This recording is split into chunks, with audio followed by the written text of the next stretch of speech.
Está com a Hora da Verdade. O nosso convidado desta semana é Francisco Assis, atual presidente do Conselho Económico e Social, antigo líder parlamentar do PS, mas também ex-deputado, ex-eurodeputado e ex-autarca socialista.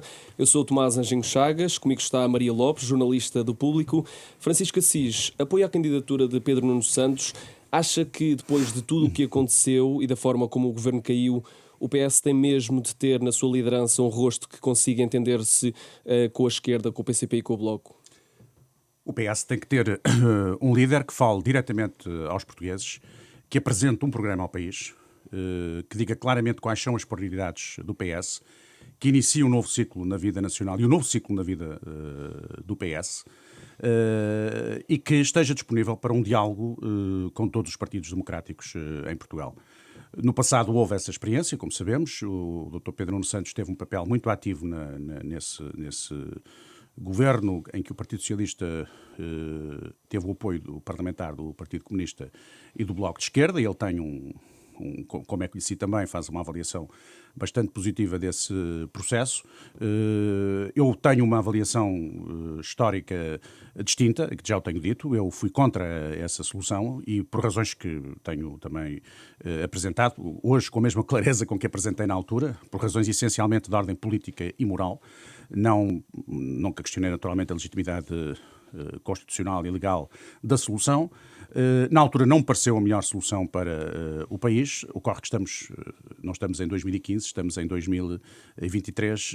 Ocorre que, entretanto, o PS, as pessoas já sabem que o PS tem essa disponibilidade, já conhecem as vantagens e as desvantagens dessa solução e, portanto, o quadro político é completamente diferente. Mas o Dr. Pedro Nuno Santos eu não o apoio pelas ligações que ele possa ter a este ou aquele, eu apoio pelo que ele é.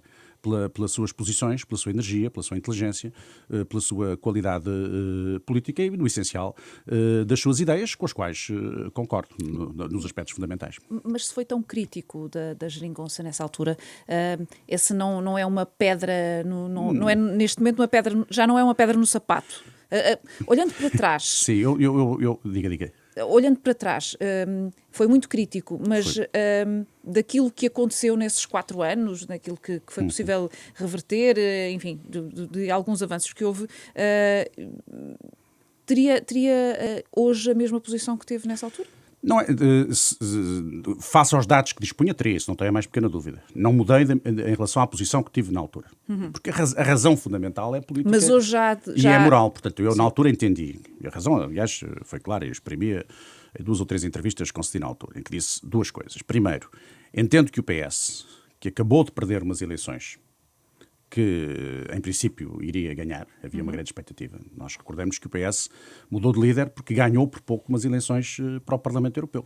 Eu, aliás, fui cabeça de lista nessas eleições. Altura. E ganhamos essas eleições, com uma diferença, salvo erro, de 3 pontos, à frente da coligação do PSD com o CDS. Contudo, a maioria do PS entendeu que era uma vitória limitada e que essa vitória não anunciava não anunciava uma nova vitória nas eleições legislativas. E mudou-se de liderança. Nós, socialistas, mudamos de liderança. Eu apoiei o António Seguro, mas perdemos na altura. E por isso, quando a seguir há uma derrota numas eleições legislativas, ainda por cima com esse passado recente, entendi que não havia, faltavam fundamentos políticos e morais para fazer aquela aliança. Portanto, essa é a razão fundamental. Ao mesmo tempo, disse também que entendia que o PS, a partir da oposição, deveria iniciar um diálogo com forças à sua esquerda, e em particular com o Bloco de Esquerda, porque sempre estabeleci também aqui uma distinção, e continuo a estabelecer, entre o Bloco de Esquerda e o Partido Comunista, que considero que são forças políticas substancialmente diferentes, tendo em vista a promoção de entendimentos futuros. Portanto, nesse momento eu deixei claro que não tinha uma oposição de princípio absoluta, um entendimento, sobretudo, com o Bloco de Esquerda. E hoje, essa oposição já é menor? Hoje, neste momento, o que lhe digo é que ninguém pode, nem eu nem ninguém, pode ignorar o que se passou nestes anos em Portugal. E o que se passou estes anos em Portugal é, primeiro, ao fazer-se essa coligação, isso alterou a realidade política portuguesa. Alterou. E, portanto, naturalmente, a partir desse momento, a possibilidade de se repetir uma solução dessa natureza existe. Já não há impossíveis, portanto. Não é impossível. Não é impossível, tem vantagens e tem desvantagens. Eu acho que o que tem que ser é avaliado no seu momento. É por isso que eu não antecipo o que deve o Partido Socialista fazer num quadro pós-eleitoral, porque é preciso, eu neste momento não imagino, e acho que os portugueses têm muita dificuldade nestas eleições em concreto, em antecipar os resultados eleitorais. Nós estamos, de facto, confrontados Sim, com uma enorme nas últimas indefinição. eleições já devíamos ter aprendido isso, não é? Sim, estamos perante uma enorme indefinição. Podemos ter um Parlamento muito fragmentado, podemos ter surpresas eleitorais de toda a ordem. Portanto, estar neste momento a dizer não, o PS deve fazer isto ou fazer aquilo, acho que neste momento, a minha opinião é esta. Agora, o que eu não tenho hoje, em 2023, contrariamente ao que tinha em 2015, é uma posição fechada em relação a essa solução, porque nem podia ter. Não?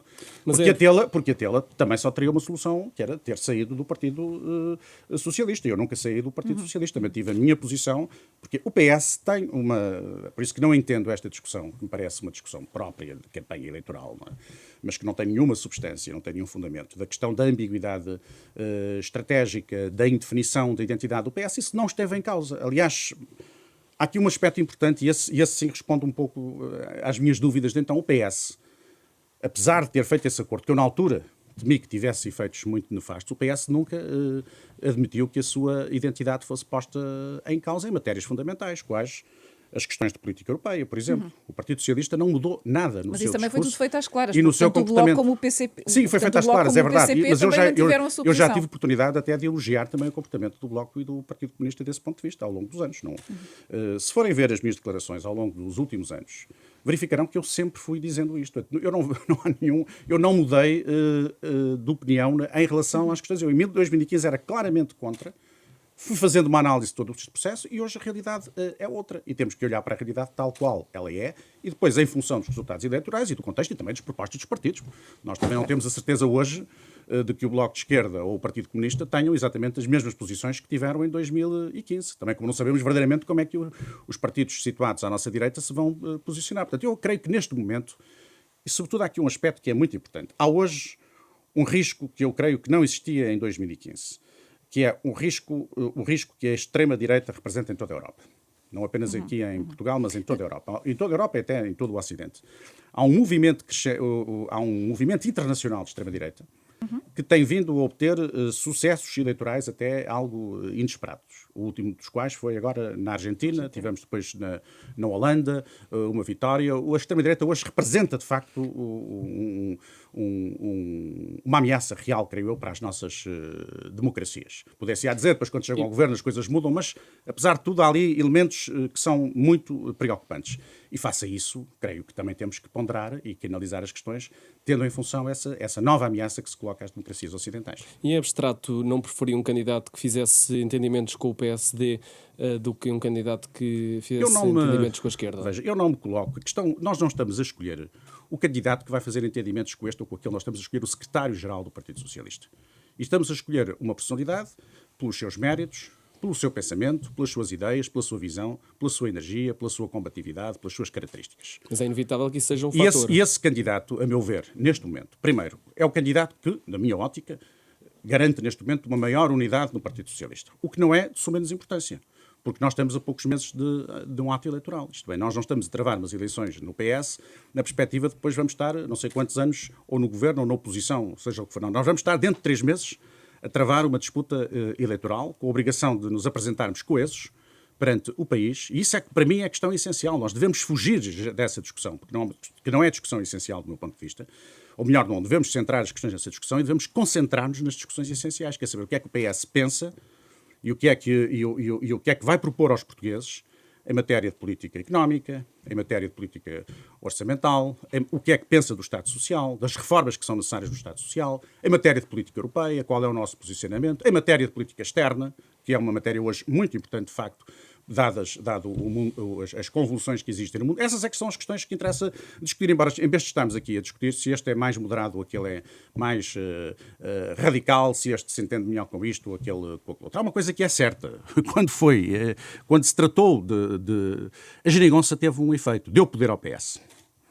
E quando se tratou da questão do poder, foram poucos que ficaram de fora. Eu fiquei de fora. Portanto, há aqui uma coisa que há pessoas que dizem eu estou disponível para ficar de fora, mas há outras que podem dizer eu fiquei. Há uma certa diferença entre manifestar uma intenção e apresentar um dado biográfico. Continua a haver aí alguma mágoa? Não, é evidente. Quando uma pessoa fica muito isolada num partido e tem uma vida muito ligada ao partido, há sempre alguma mágoa. Eu fui a um congresso, eu fui a 2 ou 3 congressos nesse período. Lembro que fui a um congresso em que fiz uma intervenção com uma sala em silêncio absoluto, e onde havia, em alguns setores, alguns sinais de hostilidade, porque não me acompanhavam. Entendiam que eu estava a ter uma atitude que até contrariaria aquilo que seria o interesse do PS.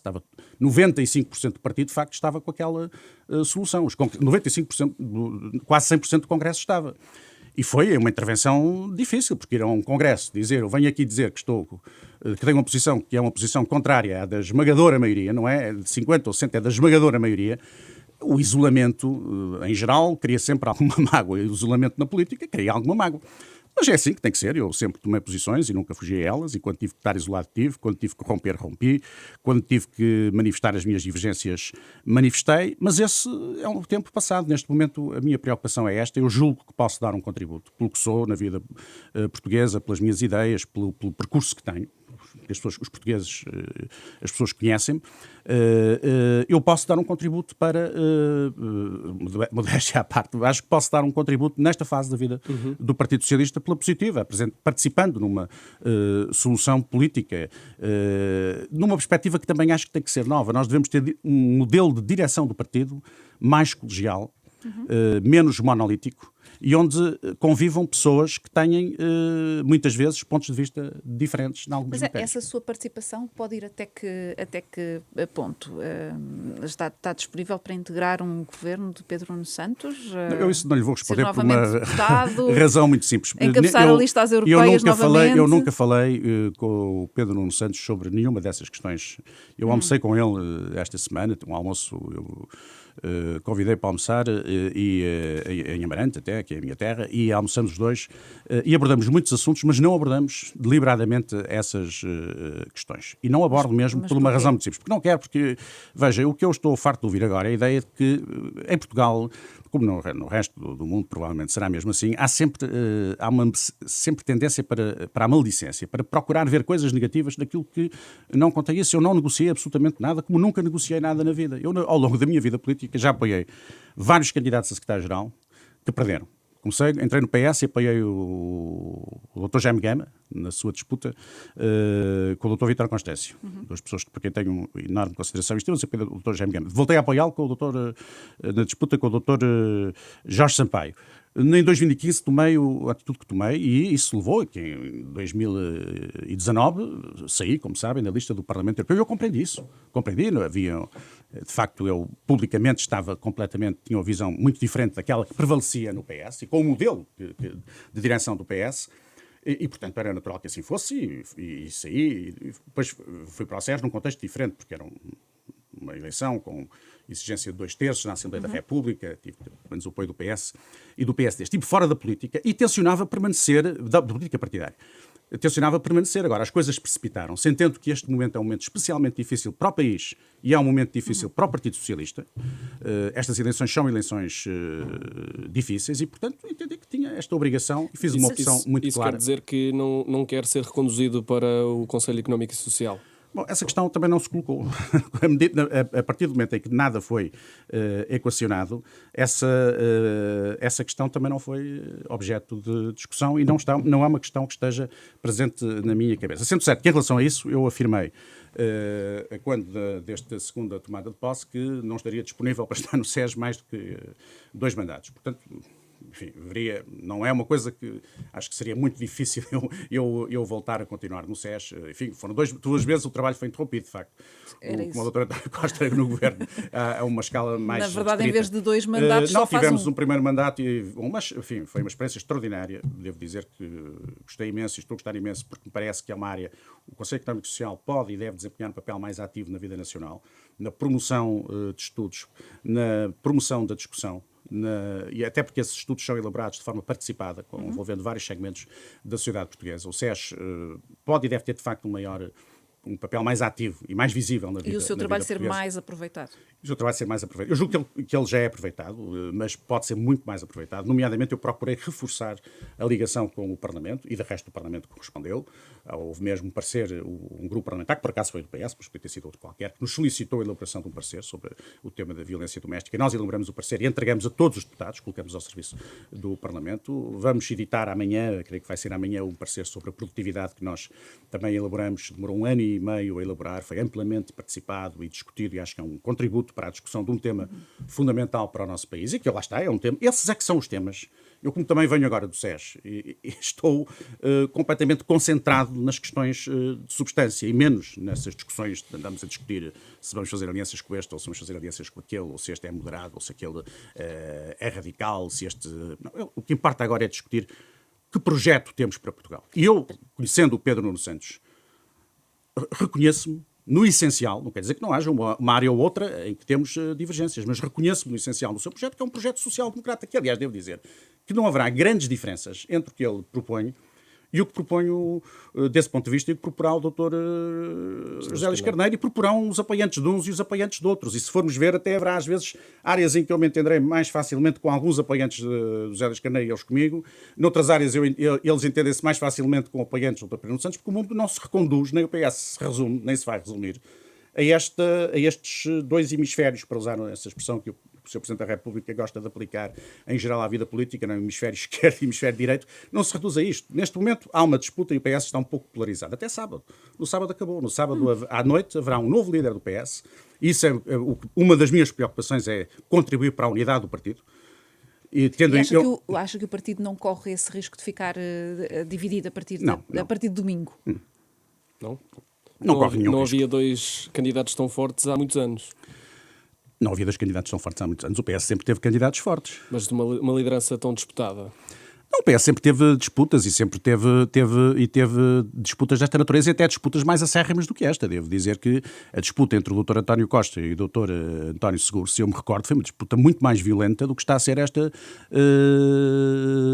disputa agora. Claro que foi porque as circunstâncias o permitiam, porque as eleições se colocavam num horizonte mais distante, e já assisti no PS a disputas muito mais violentas do que esta. Vamos ver. Porque é que eu entendo que não vai haver risco nenhum disso? Não há nenhuma divergência ideológica profunda a separar uns dos outros. Aliás, os dois candidatos fizeram parte do mesmo governo. Fizeram parte, ou dos mesmos governos. Nunca se lhes notou, nem a um nem ao outro, divergências absolutas em matérias fundamentais. Claro que eles têm têm perspectivas um pouco diferentes, são pessoas diferentes, mas no essencial não há aqui nenhuma divergência insuperável. Pelo contrário, o PS é hoje um partido social-democrata. A social-democracia é uma corrente de opinião política de espectro relativamente largo, não é? Que vai desde os liberais de esquerda, há um certo liberalismo de esquerda que acaba por chegar à social-democracia, até algum pós-marxismo que também se reconhece hoje na social-democracia. Portanto, este é o espaço em que nós nos situamos. Muito amplo, aliás. É muito amplo, claro. É a condição de ser um grande partido, senão seríamos um pequeno grupo, não é?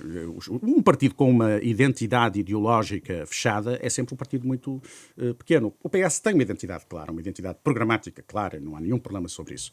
E se formos ver as moções, as declarações, as considerações, não há nenhuma divergência de fundo. Em segundo lugar, as pessoas estimam-se. As pessoas no PS estimam-se, felizmente. Não há aqui nenhum mal-estar profundo. É natural que neste momento haja alguma irritação, sobretudo e os dois que estão na disputa. Eu já estive em várias disputas. Nesses momentos estamos no centro das atenções. Mas não há... As pessoas estimam-se, respeitam-se. No PS respeitamos profundamente uns aos outros. Aliás, eu quero dizer isso. Mesmo quando eu estava sozinho e fui aos congressos sozinho e dizer coisas que ninguém queria ouvir, fui respeitado. Isso eu não esqueço. Fui respeitado. Porquê? Porque as pessoas respeitaram os militantes. Aliás, notei uma diferença muito grande entre os militantes e alguns dirigentes momentâneos do Partido Socialista. Mas isso tem que ver com aquilo. Sentiu mais é a natureza humana. Dos militantes do muito que mais, dos dirigentes. muito mais. Mas isso é sempre assim. Isso acontece no PS. Porque os militantes do PS olham sempre para isto com outra perspectiva, que é... Eles sabem que nós podemos divergir, até podemos estar, podem divergir profundamente, mas sabem que no essencial, naquilo que é o que nos identifica mais do ponto de vista dos grandes, do nosso posicionamento filosófico ou político, digamos assim, que estamos ali, estamos naquela linha, esta é a nossa linha, é a linha da social-democracia e do socialismo democrático europeu, que evidentemente tem que mudar, tem que se aperfeiçoar, tem que se adaptar às novas circunstâncias históricas. Hoje, por exemplo, é muito importante debater temas que esses não vejo serem minimamente debatidos em Portugal, que era um tema que eu queria lançar lançar para debate, que é a questão da inteligência artificial. A inteligência artificial traz, que é uma coisa extraordinária do ponto de vista do salto científico e tecnológico que representa e que concretiza, a inteligência artificial coloca-nos novas questões e exige novas regulações. O Parlamento Europeu e a Comissão e o Conselho acabam de chegar a um acordo. A primeira grande tentativa de regulação a nível mundial da inteligência artificial está agora a ser concretizada a nível europeu. Isso tem que ser debatido em Portugal, nomeadamente no trabalho, porque tem efeitos no mundo do trabalho, tem efeitos no mundo da educação, tem efeitos no mundo da saúde, dos sistemas de saúde, portanto, tem efeitos, quer na economia, quer no Estado Social. Mas sobre essa questão também não temos muito nas moções, tanto de um como do outro, não é? Porque, a meu ver, porque houve muito pouco tempo para fazer uma... Espero agora, e estou certo disso, que a seguir, a partir do próximo sábado, se avance mais claramente na elaboração do programa de governo, onde estarão certamente pessoas dos dois lados. Não? Porque deixará de haver dois lados, por uma razão muito simples. É que os dois lados têm um limite temporal. Terminam, pelos vistos, às 11h30, não é?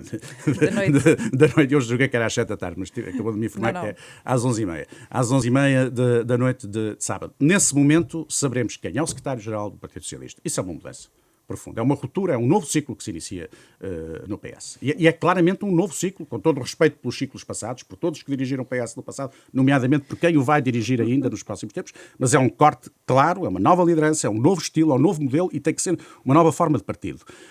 A seguir vamos ter um congresso, vamos eleger novos órgãos do Partido Socialista. Portanto, é um novo tempo que se abre para o PS. Está-me a dizer que é um novo ciclo, bom, e pelo menos em termos de liderança será, mas normalmente diz-se que José Luís Carneiro é uma espécie de continuação do costismo e que Pedro Nuno Santos é algo diferente. Mas, de certa forma, Pedro Nuno Santos não é também um certo regresso ao passado da geringonça? Afinal, o que é que há de novo... ou de assim tão novo com Pedro Nuno Santos? Eles os dois significam continuidade e têm que significar ruptura. Qualquer um deles tem que ser isso. Continuidade, porque eles foram membros do governo. Se o PS optasse por uma solução de ruptura, então o candidato teria que ser outro. Podia ser Francisco Poderia Assis. ser eu, poderia ser o Dr. Sérgio Sousa Pinto. Aí seria, de facto, uma solução de ruptura. E porquê que não foi o Francisco ruptura? Assis? Porque entendi que não tinha. Primeiro porque não queria ser. Porque para ser candidato é preciso querer ser secretário-geral do PS. Já quis ser, já me candidatei na altura, em 2011, neste momento não queria ser. Em segundo lugar, porque não tinha condições objetivas para ser candidato à liderança do PS. Porque para ser candidato, isto não é como quem decide escrever um artigo no jornal ou escrever um livro, até numa perspectiva mais vasta. Para ser candidato, isso é uma decisão individual. Eu sento-me uma secretária e começo a escrever. Agora, isto aqui é diferente. Aqui é preciso ter apoios. Tem que olhar para o seu lado. Tem lado. que olhar para o seu lado, É? tem que perceber, tenho apoio, não tenho apoio. Ora, uma pessoa como eu, que esteve estes anos todos afastada da vida partidária, que esteve anos e anos sem entrar numa sede partidária. Não, e até não foi por vontade própria, mas tinha uma posição distinta daquela que prevalecia. Acabei por não era muito convidado, digamos assim, para ir às sedes partidárias. Evidentemente que não tinha condições nenhumas para agora aparecer e dizer eu sou candidato.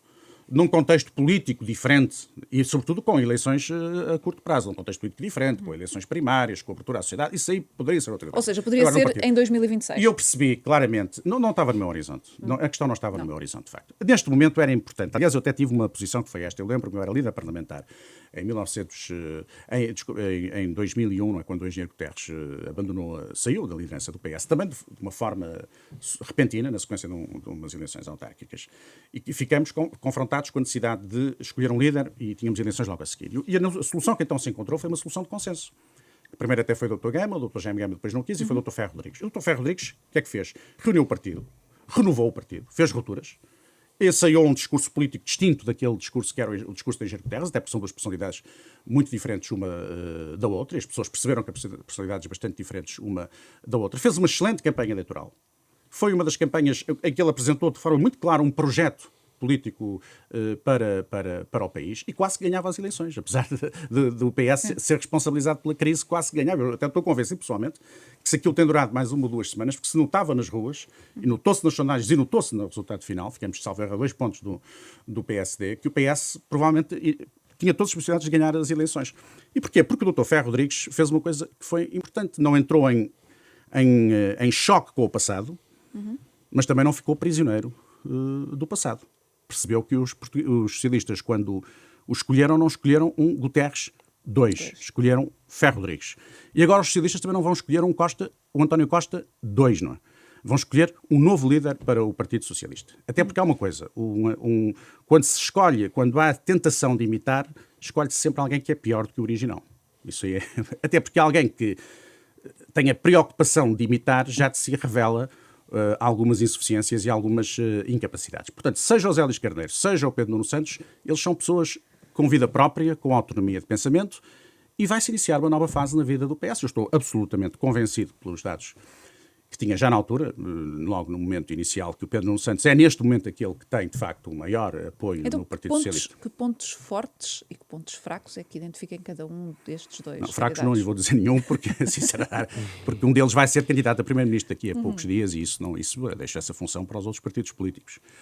Certamente que os têm, mas os outros partidos políticos que os encontram, toda a gente tem. Que os encontrem. Toda a gente tem pontos fortes e tem pontos fracos. Ambos são duas personalidades por quem eu tenho profunda consideração e amizade, e são mas duas pessoas... Mas em termos políticos, era isso que eu lhe estava a perguntar. Em termos políticos são pessoas diferentes, com estilos diferentes, isto está-se a ver neste processo. Eu apoio o Pedro Nuno Santos porque me reconheço, na fase atual da vida do Partido Socialista, no seu discurso, na sua combatividade, na sua energia, na sua vontade, na forma como ele se dirige ao país. O doutor José Luís Carneiro é uma pessoa inteligente, que eu conheço muito bem, até conheço, do ponto de vista da relação pessoal, até é mais próximo dele do que o doutor Pedro Nuno. Embora eu seja amigo do Pedro Nuno há muitos anos, as pessoas às vezes achavam muito estranho isso, mas mesmo no auge da geringonça, nós tivemos apenas uma vez em que as coisas se extremaram um pouco. Em que ele fez uma declaração qualquer e eu respondi-lhe também de forma bastante veemente, já não me recordo em que tempos é que foi. E aquilo até acho que deu origem a uma manchete num jornal qualquer. E imediatamente resolvemos isso. Logo a seguir temos almoçado no Porto para resolver isso e dizer, não vamos permitir, nós vamos manter-nos aqui, amigos, em primeiro lugar, e em segundo lugar, vamos trabalhar estas coisas de forma civilizada. O Dr. Zé Luís Carneiro tem uma relação de grande proximidade ao longo de todos estes anos. E é uma pessoa inteligente, é uma pessoa com uma grande dedicação à causa pública, com um grande empenhamento, que tem feito bom trabalho nas várias funções que tem desempenhado até hoje. Portanto, o PS tem dois bons candidatos. Eu estou, como aliás sempre teve bons candidatos a secretário-geral. Até tem um terceiro candidato, que eu quero salientar, que é um candidato que não deve ser tratado, que é o Daniel Adrião, que é uma pessoa que tem tido ao longo dos anos esta vontade de contribuir para o debate no Partido Socialista. Um bocadinho como Francisco Assis, não é? Sempre, sim. apesar das críticas e apesar de rejeitado. É verdade. Ele tem essa atitude, até talvez com mais perseverança do que eu, porque ele continua permanentemente nessa... tem ido a jogo. Eu nos últimos anos, de facto, afastei-me bastante da vida partidária. Havia aqui até, em mim, há um lado meu tenho alguma dificuldade em conceber, isso obviamente é uma questão que eu tenho que resolver nos próximos tempos, em conceber o regresso, por exemplo, à vida partidária. Porque a vida partidária... É a segunda vez que fala nessa questão. Daí a perguntar há pouco se via num governo de Pedro Nuno Santos. Eu, como lhe disse, não lhe vou responder a isso, que é para depois não me dizer, como eu vi aqui há dias uma pessoa a dizer que eu que até me estava a oferecer para ir para o governo. Bem, eu recusei para o governo em algumas circunstâncias e que no próprio momento de elaboração, de criação da geringonça, disse ao Dr. António Costa, quando ele me pediu para se encontrar comigo em Bruxelas, eu estava lá e ele ia lá, e eu disse, melhor é não nos encontrarmos porque tens uma grande capacidade de convencer as pessoas e eu não quero ser convencido nesta questão, porque estou mesmo convencido que tenho razão. Estava convencido e permaneço fiel a essa posição da altura. Portanto, por isso que eu acho espantoso é dizer-se de alguém, seja eu ou sejam outros, não sou o único, não é? Mas dizer-se de alguém que ao longo da vida já recusou, é que há pessoas que dizem, eu recusaria, eu até em nome de princípios estou disponível para não ir. Eu já fiz isso. Portanto, o que é que havia agora? Eu sou outro? Não sou o mesmo agora. A questão é esta. Não vou responder isso da questão. A questão partidária é outra. Eu, de facto, estava afastado. A vida partidária, quando nos afastamos muito da vida partidária, aqui uma coisa que começa a ocorrer. Começamos a ver sempre as coisas de uma maneira a ver melhor a complexidade dos assuntos, a diversidade dos pontos de vista e a ter uma certa compreensão por perspectivas muito diferentes da nossa. O que é uma vantagem do ponto de vista do exercício intelectual, o que é uma vantagem, mas o combate partidário acaba sempre por levar a um bocadinho Isso é uma crítica ao funcionamento dos partidos? Não é, porque não é uma crítica, é assim, tem que ser assim. Quer dizer, quando estamos envolvidos numa disputa político-partidária, evidentemente que temos que tomar mais partido. E evidentemente que há aqui algumas zonas de dúvida que se anulam um pouco. Não é? Quando estamos noutras funções, essas zonas de dúvida existem, manifestam-se. A reflexão não para nunca. Não é? Quando estamos na vida político-partidária, a reflexão também não deve parar, mas é evidente que há ali alguns momentos em que temos que afirmar de forma muito enfática as nossas convicções. Digamos que quem não está na vida partidária não tem que estar sempre prisioneiro das suas convicções. Muitas vezes está disponível para se pôr em causa permanentemente. Quando está na vida partidária não se pode estar a pôr em causa assim tão permanentemente quanto isso, porque um déficit de convicção, por exemplo, é visível e afeta depois a própria relação de confiança das pessoas. Portanto, o meu problema é um problema mais de outra ordem, nem sequer é de ordem política pura. É um problema que tem que ver comigo, com as minhas características atuais e com a minha relação com o mundo da política. Na verdade, eu não estava com vontade de voltar ao mundo partidário. E se voltei, e estou a voltar, é porque entendo que as circunstâncias nacionais são muito exigentes e que as circunstâncias do PS são particularmente exigentes. Porque realmente isto acabou mal. Não? Isto acabou mal, que acabou com uma crise política inesperada num partido que dispunha de maioria absoluta. Se nos dissessem naquela noite das últimas eleições legislativas que uma coisa destas ia acontecer, isto era uma coisa... Ninguém admitiria que pudesse suceder. Isso sucedeu. Não importa agora estar aqui a discutir, isso é matéria para mais tarde, a discutir porque é que sucedeu, quem tem responsabilidades, quem não tem. Sucedeu. Esta coisa não acabou bem, acabou mal. E, portanto, o PS agora tem que se voltar para o futuro. O PS, neste momento, é um PS... E esse é o desafio que tem o novo líder, que é o de, a partir do dia 8... É dia 7, ou desculpa, as eleições são... São a 10 de março. Não, mas agora já estas, do sábado é dia 16. Dia 16. A partir do dia 16, às 11h30 da noite, para ser muito preciso, o PS tem que se voltar para o futuro. O PS não pode perder mais tempo a discutir o seu passado, tem que se voltar para o futuro. Falando em futuro político, o de António Costa acabou? Não, isso parece-me evidente que não acabou. E por onde é que passa? Também não lhe sei responder. Acho que esse é o tipo de discussão que neste momento não serve o debate político nacional, porque não é isso que vamos discutir agora nas eleições legislativas e não serve sequer o debate e não serve o Partido Socialista. Porque nós não vamos fazer estas eleições a discutir qual é o futuro político de A, B ou C. Nós vamos fazer estas eleições a discutir o futuro do país e o futuro do PS com este novo líder e com este programa no país. Quanto ao Dr. António Costa, é evidente que, na minha opinião, é que ele pode ter um papel na vida política, porque é novo, porque é uma pessoa... Política europeia? Eu aí já até vou um bocadinho mais longe do que tenho ido muitas vezes. Eu pessoalmente, gostaria de o ver, se for possível, na presidência do Conselho Europeu. Porque acho, não pelo facto dele de ser o Dr. António Costa, um português, um socialista, uma pessoa que conheço há imensos anos e que é seu amigo, independentemente das nossas divergências. Não é por isso. É porque eu acho que ele faz falta, que ele seria muito útil ao projeto europeu. É uma área em que eu nunca tive divergências com o António Costa. Nunca tive. É uma área em que ele foi absolutamente firme. Portanto, não teve a mais pequena cedência e ele, de facto, adquiriu um enorme prestígio na Europa, que não é um prestígio junto apenas da sua família política, é um prestígio que vai muito para além dela, nomeadamente junto da direita democrática europeia. E numa altura em que há, de facto, essa ameaça de crescimento de extremismos a nível europeu, em particular extremismos de direita, mas há outros extremismos que podem surgir também a nível europeu.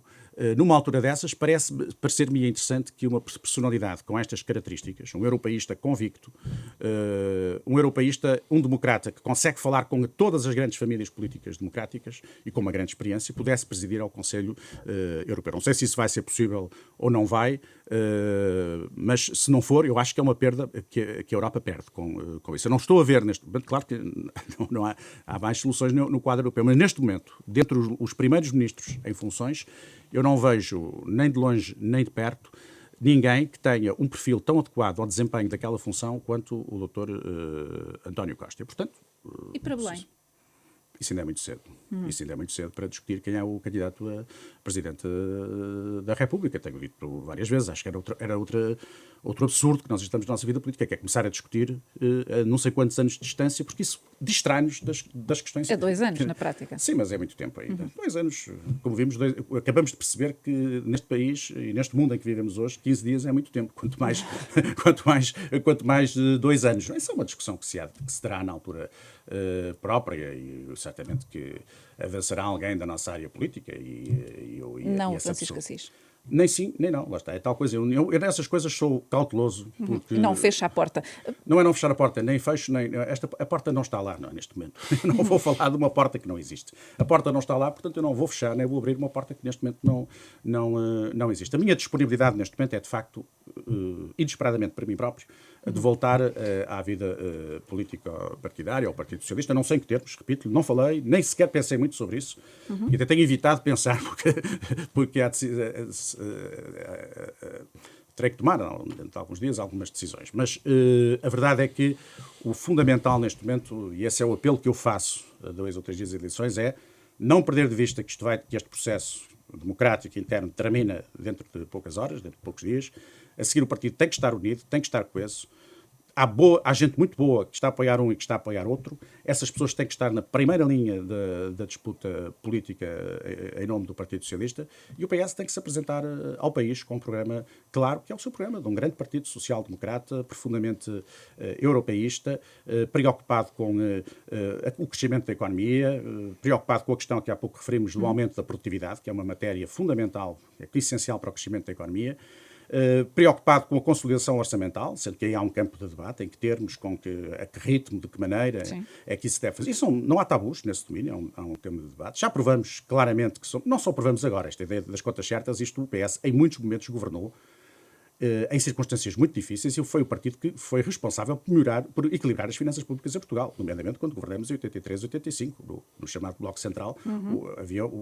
As pessoas esquecem-se muito disso, mas os governos da Aliança Democrática, governos da direita, tinham deixado o país numa situação desastrosa sob esse ponto de vista, e foi preciso chamar o Fundo Monetário Internacional, e aí o PSD e o PS tiveram um sentido patriótico, o Dr. Soares e o professor Mata Pinto fizeram uma coligação e governou-se, e o equilíbrio das finanças públicas fez-se com sérias dificuldades. O Bloco Central é repetível? Tudo o que é democrático é repetível. E recomendável? Tudo o que é democrático é repetível. O ser recomendável ou não, depende das circunstâncias. O que é que o Francisco Assis acha? Neste momento, não me parece que estejam criadas condições em Portugal para que possa haver no imediato um bloco central, mas há outros países que já o fizeram. A Alemanha teve, durante anos, soluções do Bloco Central. Não é o mais normal e não é o mais desejável, porque o problema do Bloco Central, de facto, é que quando estão estes partidos todos, os dois grandes partidos, por qualquer momento, e há razões, há motivos que podem justificar, estão coligados, as oposições polarizam-se, não é? E assistimos a um extremar de posições na vida política. Isso é negativo. É bom que haja um partido de centro-esquerda forte e um partido de centro-direita forte. Um ou dois, não é? Depois depende. Mas com capacidade para se entenderem em várias questões, mas ao mesmo tempo para serem alternativa um ao outro.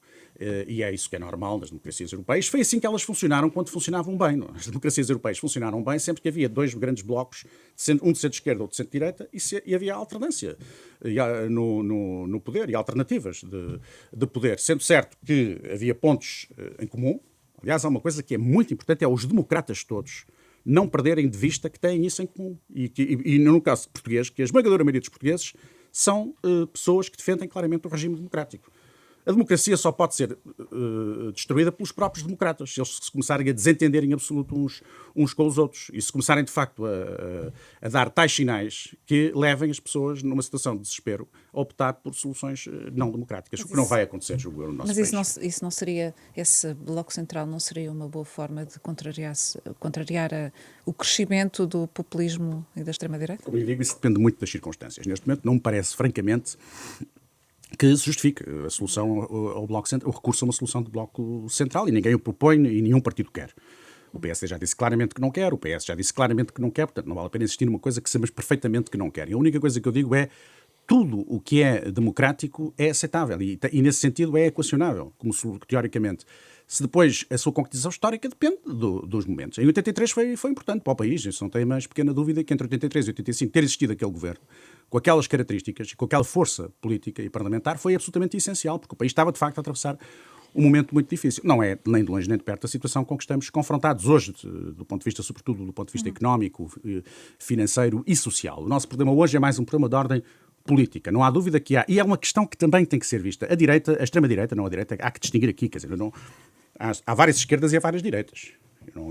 É importante dizer que não há. E a direita também não coloca tudo no mesmo saco. Não, isso seria desonesto. Mas e injusto. Não tem sido esse, às vezes, o não, discurso não tem do sido, PS. não tem sido, exatamente. Eu tenho contestado isso e continuarei a contestar. E se hoje para amanhã vir que alguém o faz em nome do PS, serei o primeiro a contestá-lo novamente. Porque não pode ser assim. Há uma direita claramente democrática, que construiu connosco a democracia portuguesa. E é tão democrata como tem a mesma fidelidade à democracia que nós temos. Portanto, seria inaceitável seguirmos por esse caminho. Mas há uma extrema-direita hoje que faz um discurso que percebeu uma coisa que assume claramente, que há aqui uma disputa cultural. Até mais do que económica, há uma disputa cultural. E a extrema-direita está a apostar muito nisso, até a nível internacional. E tem figuras de primeiro plano, do ponto de vista intelectual, até que estão a travar esse combate. E é preciso que a esquerda democrática, e nesse campo até a própria direita democrática, não fiquem desarmadas.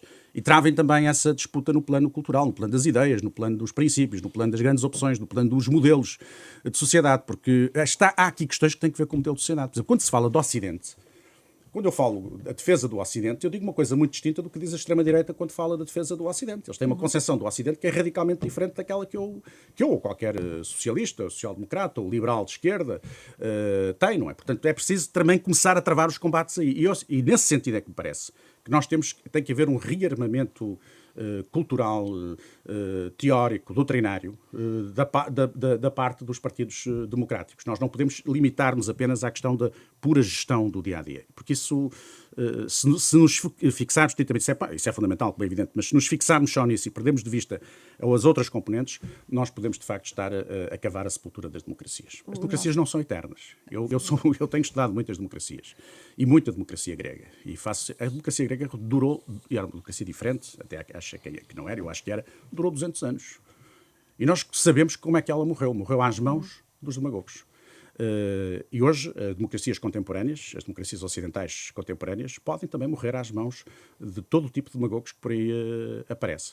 E esse é um combate essencial que temos que travar. Essa também é uma das razões pelas quais eu entendi que devia regressar, porque se há algum contributo, que modestamente penso que posso dar, é também nesse domínio e nesse plano. Só para rematar, e tendo em conta que tem havido aqui um discurso de que a democracia e alguns órgãos de soberania poderão estar em perigo com toda esta forma de proceder na Operação Influencer.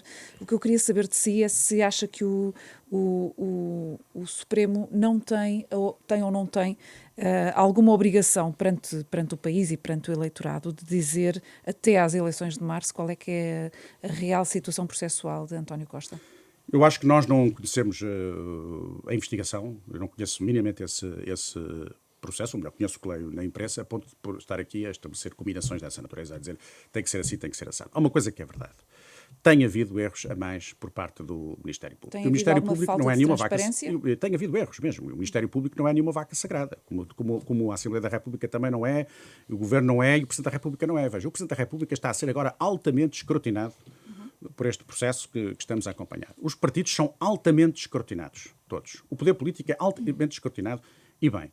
O Poder Judicial, e no caso o Ministério Público nem faz parte do Poder Judicial, mas o próprio Ministério Público tem que ser também devidamente escrutinado. E uma questão que tem que ser colocada é saber, por exemplo, se o Conselho Superior do Ministério Público está, neste momento, a desempenhar adequadamente as funções de escrutínio do Ministério Público. Mas isso é um tema que eu acho que deve ser tratado fora do contexto da disputa pré-eleitoral, porque contamina.